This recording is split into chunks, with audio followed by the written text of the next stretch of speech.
नमस्कार,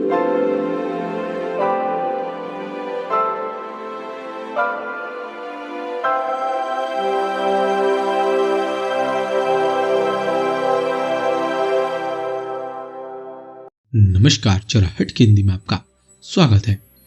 छठ पूजा पर आप संध्या का अर्घ्य किस प्रकार से दें, इसकी पूरी विधि क्या है और इसी के साथ जानेंगे इसके लिए आपको किस किस सामग्री की जरूरत पड़ेगी।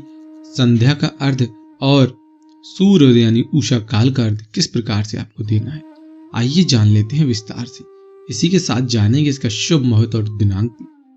छठ पर्व कार्तिक शुक्ल षष्ठी को मनाया जाने वाला लोक पर्व है। इसे सूर्य षष्ठी के नाम से जानते हैं। यह पर्व दिवाली के 6 दिन बाद मनाया जाता है। यह पर्व मुख्य रूप से उत्तर भारत के राज्य बिहार, झारखंड और पूर्वी उत्तर प्रदेश में बड़े ही धूमधाम से मनाया जाता है।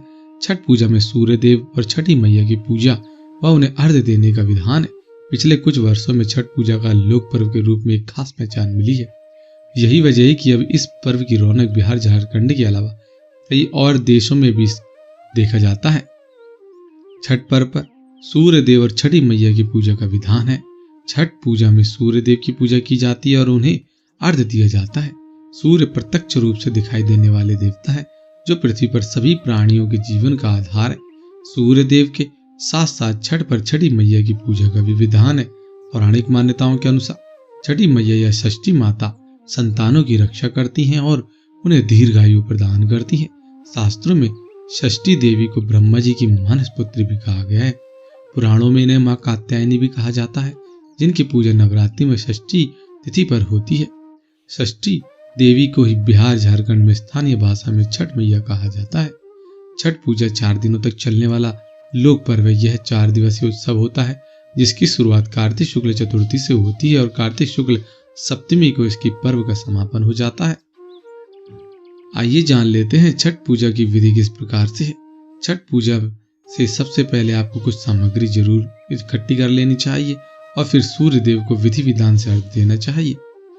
इसके लिए आपको बांस की 3 बड़ी टोकरी, बांस या पीतल के बने 3 सूप, थाली, दूध और गिलास।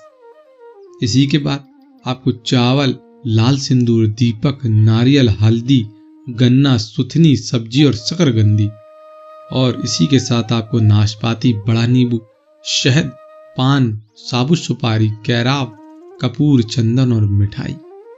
प्रसाद के रूप में ठेकुआ, मालपुआ, खीर पूड़ी, सूजी का हलवा, चावल के बने लड्डू, यह सभी सामग्री आपको छठ पूजा में इकट्ठी करनी है।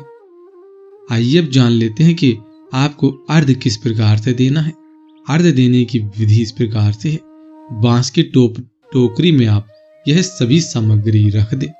सूर्य को अर्घ्य देते समय सारा प्रसाद सूप में रखें और सूप में ही एक दीपक जलाएं। फिर नदी में उतरकर सूर्य देव को आप अर्घ्य दे।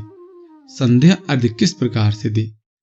छठ पर्व के तीसरे दिन कार्तिक शुक्ल षष्ठी को संध्या के समय सूर्य देव को अर्घ्य दिया जाता है।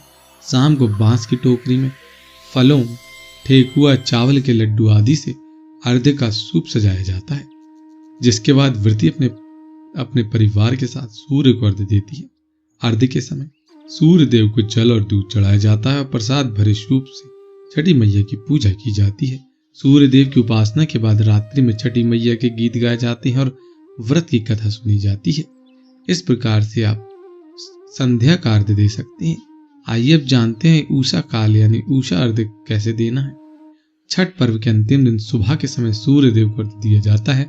इस दिन सुबह सूर्योदय से पहले नदी के घाट पर पहुंचकर उगते सूर्य को अर्घ्य देते हैं। इसके बाद छठ माता से संतान की रक्षा और पूरे परिवार की सुख शांति का वर मांगा जाता है। पूजा के बाद व्रती कच्चे दूध का शरबत पीकर और थोड़ा प्रसाद खाकर व्रत को पूरा करती है, जिसे पारण या परना भी कहते हैं।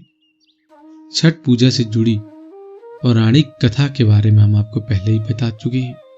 तो आज हमने आपको बताया कि छठ पूजा में संध्या अर्घ्य किस प्रकार से देना है और उषा यानी सुबह का अर्घ्य किस प्रकार से देना है। इसके लिए क्या सामग्री होनी चाहिए और क्या विधि होनी चाहिए।